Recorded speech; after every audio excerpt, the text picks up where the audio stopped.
तिमी पारी मछुवारी तिमी पारी मछुवारी बेचिने मन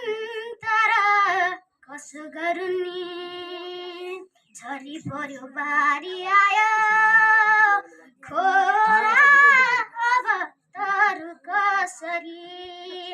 उडी जाउँ भनेर म कुनै पन्छी होइन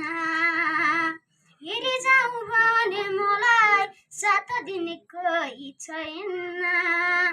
के गल्ती भो मेरो जातै सानो भो भन्छ तेरो कसुको के बिगार कसुको के खाइदिए माया लाउन आए नुने मैले नै मायालाई दिए के गल्ती मेरो जातै सानो भो भन्छ तेरो चरिउर्यो बरोबर मनुर्यो त्यसै मानि धन्यवाद प्यारो भाइ सुनिल सुनारलाई। यसै गरी कक्षा